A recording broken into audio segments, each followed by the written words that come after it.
राधे राधे बेटा आप सभी को।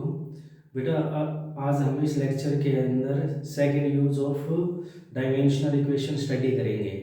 तो फर्स्ट जो यूज था वो हमारे पास था conversion of one system of units into another. Second जो यूज हमारे पास है वो हमारे पास होगा कि भाई checking the correctness of the relation, मतलब कि कोई फॉर्मूला है वो करेक्ट है या इनकरेक्ट है, वो हमें डायमेंशनल एनालिसिस का यूज करते हुए चेक करना है। तो इसमें क्या फैक्ट यूज हम करते हैं वो मैंने बोर्ड के ऊपर लिखा है और वही हम इस यूज करेंगे to in checking the correctness of the relation.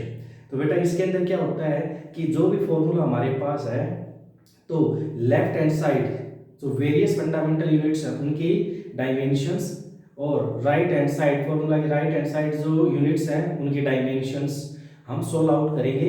और दोनों तरफ अगर डायमेंशंस बैलेंस हो जाती हैं, सेम डायमेंशंस मिलती हैं, तो फॉर्मूला करेक्ट होगा।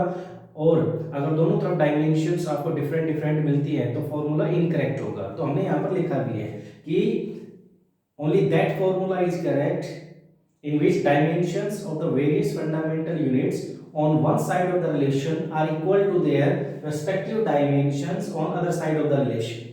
यानी जो वेरियस फंडामेंटल यूनिट्स हैं उनके डायमेंशंस रिलेशन के एक साइड इक्वल होनी चाहिए, दूसरी तरफ जो वेरियस फंडामेंटल यूनिट्स उनके डायमेंशंस के, तो फॉर्मूला करेक्ट है अदरवाइज इनकरेक्ट है। तो इसमें सबसे पहले हम एक एग्जांपल लेके चलते हैं। तो आप लोगों को पता है भाई वेव्स एंड ऑसिलेशंस यूनिट के अंदर हम time period for simple pendulum find out करते हैं। तो क्या होता है t = 2 pi under root l by g, है ना। तो यहाँ पर क्या करेंगे, दोनों तरफ डायमेंशंस फाइंड आउट करेंगे, इधर भी और इधर भी। अगर डायमेंशंस बैलेंस हो जाती है तो फॉर्मूला करेक्ट अदरवाइज इनकरेक्ट। तो लेफ्ट हैंड साइड अगर आप लेके चलो रिलेशन के, तो यहाँ डायमेंशंस होगी भैया टाइम है तो टाइम के लिए dimensions t1। Right hand side अगर आप लेके चलोगे तो राइट हैंड साइड हमारे पास रिलेशन है 2 pi under root l by g। यहाँ अगर हम देखें तो 2 पाई हमारे पास क्या है, डायमेंशनलेस कांस्टेंट, डायमेंशनलेस कांस्टेंट। तो यहाँ पर l क्या है, लेंथ ऑफ द पेंडुलम, इसके लिए डायमेंशंस होगी l1। और g हमारे पास क्या है, एक्सेलरेशन ड्यू टू ग्रेविटी, तो इसके लिए डायमेंशंस हमारे पास हो जाएगी l1 t-2। तो यहाँ थोड़ा सॉल्व आउट कर लेते हैं इसको। तो l1 से l1 कैंसिल, हमें क्या मिलेगा, इधर देखिए तो t-2 ऊपर चला गया तो t का +2 और ये, और इसको सॉल्व करेंगे तो t1। तो left hand side dimensions t1, right hand side dimensions t1, मतलब दोनों तरफ डायमेंशंस है ना वो बैलेंस हो रही है हमारे पास।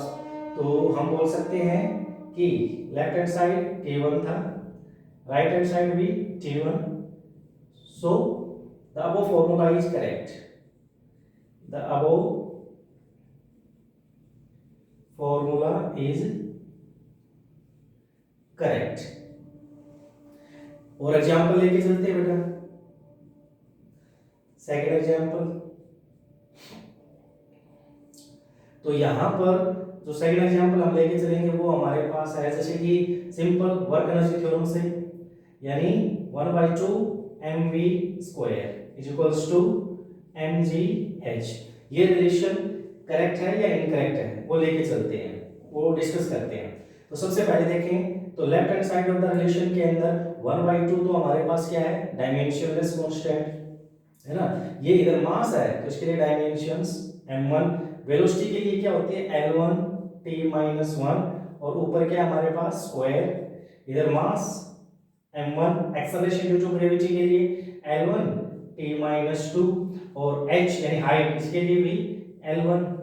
तो यहाँ पर देखें तो m1 l1 का स्क्वायर यानी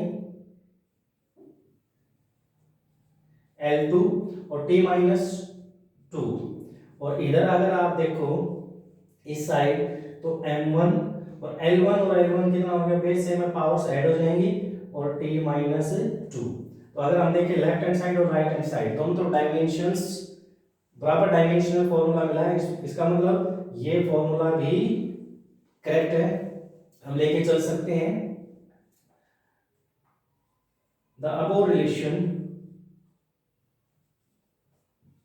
is also correct नेक्स्ट एक एग्जाम्पल और ले लेते हैं बेटा, जैसे कि distance travelled in n second क्या होता है, u plus a/2 into 2n-1। यानी इस रिलेशन में हम distance travelled in n second find out करते हैं। तो इधर अगर लेफ्ट हैंड साइड लेके चलें तो ये है distance travelled in n second, मतलब डिस्टेंस ट्रेवल्ड अपॉन टाइम।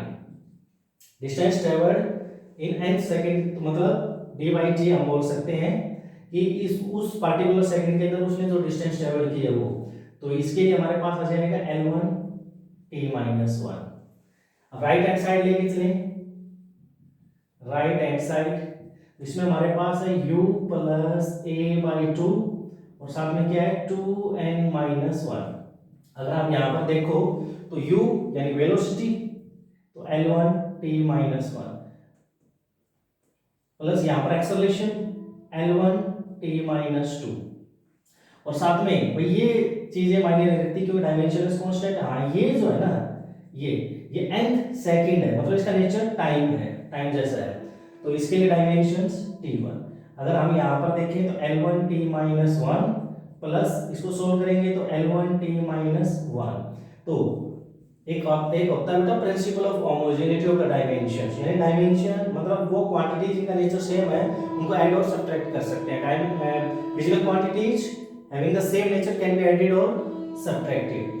तो देखो वेलोसिटी के अंदर वेलोसिटी हम ऐड कर सकते हैं, दोनों का नेचर सेम है, तो यानी वेलोसिटी के अंदर वेलोसिटी को ऐड करोगे वेलोसिटी मिलेगी, और वेलोसिटी की डायमेंशंस क्या होती है L1 t-1। तो यहां से अगर हम देखें तो लेफ्ट हैंड साइड हमारे पास क्या थी L1 t-1, right hand side हमारे पास क्या है L1 t-1। सो जनरली ये कंडीशन सेटिस्फाई की जा रही है यहां पर, तो above formula is correct, the above formula is correct. ठीक है भाई, अब एक काम करते हैं बेटा, एक छोटा सा क्वेश्चन लिखा है तो ये इसके ऊपर बेस्ड मान भी सकते हैं कि इसके कहा कि find the dimensions of k, k की डायमेंशंस आप लोगों को फाइंड आउट करनी है। तो इधर t stands for time period, k constant है, l length, acceleration due to gravity, mass and universal gravitational constant. तो यहाँ पर कहा कि इसने k की डायमेंशंस फाइंड आउट करनी है बेटा, तो करते हैं। तो बेटा अगर लेफ्ट हैंड साइड तो k की डायमेंशन फाइंड आउट करने के लिए एक काम करते हैं, k की वैल्यू निकाल लेते हैं इस फॉर्मूले से, तो दोनों तरफ स्क्वायर कीजिएगा, तो स्क्वायर करोगे तो t square is equals to 4 pi square और इधर आ जाएगा k l square g upon m capital G, है ना, ये स्क्वायर रूट हट जाएगा, स्क्वायर करेंगे तो, और इधर 4 पाई स्क्वायर हो जाएगी, इधर t स्क्वायर। तो k की वैल्यू निकालनी है, तो k की वैल्यू जब आप निकालोगे इधर k की वैल्यू अगर आप फाइंड आउट करोगे तो आप लोगों को क्या मिलेगा, इधर t स्क्वायर और ये mg इधर लेके गए m और g, और नीचे क्या आ गया भाई, नीचे आ गया 4 पाई स्क्वायर और l स्क्वायर और g, यानी 4 pi square l square g नीचे आ गया और mg इधर चलेगा।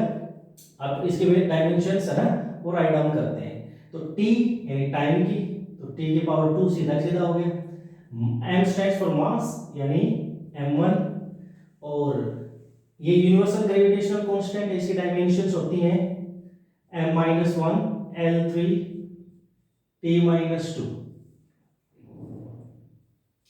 इधर 4 पाई स्क्वायर क्या है, डायमेंशनलेस कांस्टेंट है, लिखना नहीं है, इसकी डायमेंशन होती नहीं है। यहां पर l स्क्वायर यानी l की पावर 2 और यहां पर एक्सेलरेशन ड्यू टू ग्रेविटी यानी L1 t-2। अब इसको सोल्व करते हैं, अगर आप देखो l की पावर 2 और L1, l की पावर 3 और l की पावर 3 कैंसिल, यहां पर अगर देखें m की पावर -1 m की पावर +1 कैंसिल, यहां पर अगर हम देखें तो t की पावर +2 और -2 कैंसिल, t की पावर -2 बचेगा, ये ऊपर लेके जाओगे तो k t की पावर +2, यानी k की वैल्यू आप लोगों को ये मिलती है बेटा। अब इसमें जिक्र आया था principle of homogeneity of the dimensions, वो एक और डिस्कस कर लेते हैं बेटा, उसके ऊपर एक आधा क्वेश्चन और कर लेते हैं।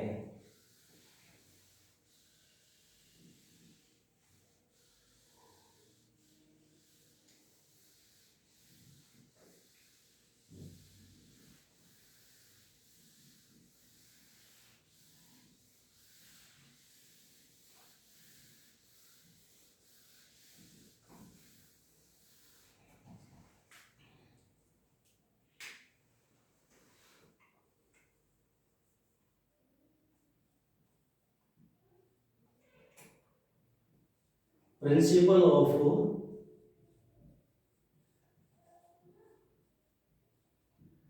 Homogeneity of dimensions.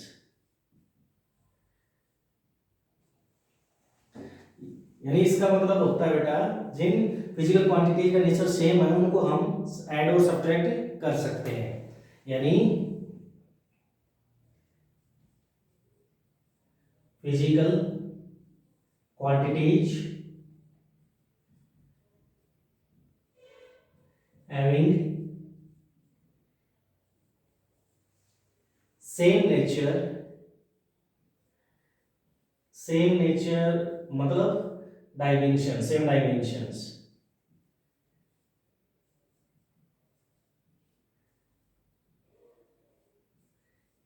Can be added और subtracted. Physical quantities having same dimensions can be added और सब्ट्रैक्टेड। जैसे L1t-1 वेलोसिटी है और L1t-1 दोनों को ऐड करोगे तो आपको क्या मिलेगा भाई? यानी वेलोसिटी के अंदर वेलोसिटी ऐड करोगे तो वेलोसिटी ही मिलेगी, यानी वेलोसिटी डायमेंशन यानी L1t-1। तो इस प्रकार इसको आप सोल्व आउट कर सकते हो। अब एक छोटा सा एग्जांपल लेके हम यहाँ पर सोल्व करते हैं। तो देखिएगा एग्जांपल हमारे पास है P = ax + bt², है ना। तो इसने कहा कि फाइंड a by b का रेशियो फाइंड आउट करना है। यानी a और b जो कांस्टेंट है इनकी वैल्यू निकाल के और उनका रेशियो फाइंड आउट करना है। p क्या है? प्रेशर, x डिस्टेंस और t टाइम। ये चीज हमारे पास है और अब इनको सोल्व करना है। तो देखिए बेटा, principle of homogeneity of dimension, left hand side हमारे पास है प्रेशर। तो भाई जब प्रेशर के अंदर प्रेशर ऐड करोगे तो आपको प्रेशर मिलेगा। Principle of homogeneity of dimension तो ये बोलता है। तो इसका मतलब क्या हुआ, इसका नेचर भी प्रेशर जैसा है और इसका नेचर भी प्रेशर जैसा है। तो प्रेशर में प्रेशर ऐड किया तो आपको क्या मिला? रिजल्ट प्रेशर के रूप में मिलता है। तो मतलब मैं बोल सकता हूं कि P = ax, also P = bt²। मतलब ये भी प्रेशर है, ये भी प्रेशर है, ठीक है। तो बराबर पुट कर सकते हैं। तो इधर प्रेशर की डायमेंशंस यानी a निकालना है, तो a की वैल्यू निकालोगे तो x नीचे लेके जाओगे तो p/x।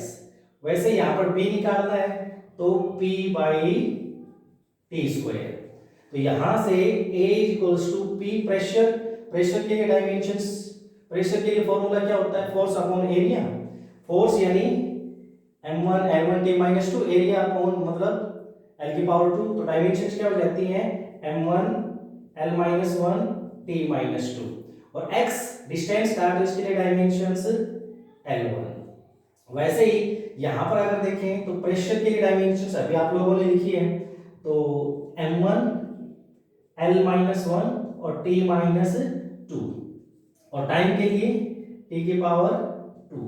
तो a के लिए हमारे पास वैल्यू है m1, ये ऊपर जाएगा तो L⁻² और t-2, और b के लिए हमारे पास वैल्यू है m1 L-1 और t के लिए ऊपर जाएगा तो t⁻⁻⁴। तो अब हमें फाइंड आउट करना है a/b। तो यहां पर a हमारे पास है m1 L-2 t-2 और ये हमारे पास है m1 L-1 और t-4। m1 से m1 कैंसिल, इधर सोल्व करोगे L-1 ऊपर जाएगा तो प्लस का हो जाएगा और यहाँ -2 है तो L⁻⁻1 बचेगी। यहाँ पर देखिए तो t⁻+4 हो जाएगा तो t⁻2। यानी आप लोगों के पास जो रिलेशन है वो आपको मिलेगा L-1 t⁻2, है ना। तो ये आप लोगों के पास इसका रेशियो है। नेक्स्ट एक क्वेश्चन और सोल्व कर लेते हैं बेटा, principle of homogeneity of dimensions के ऊपर। जैसे P + a/v² v - b = RT।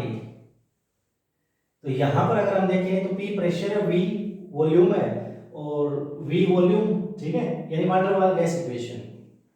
तो वही यानी A और B की वैल्यू फाइंड आउट करनी है, निकाल लेंगे। कैसे निकालोगे भाई? Principle of homogeneity of dimension. Pressure के अंदर कुछ ऐड किया गया है, यानी प्रेशर के अंदर प्रेशर ही ऐड कर सकते हैं। तो हम क्या लिख सकते हैं यहाँ से, भाई ये प्रेशर है तो ये भी डेफिनेटली प्रेशर है। तो A is equals to P V square.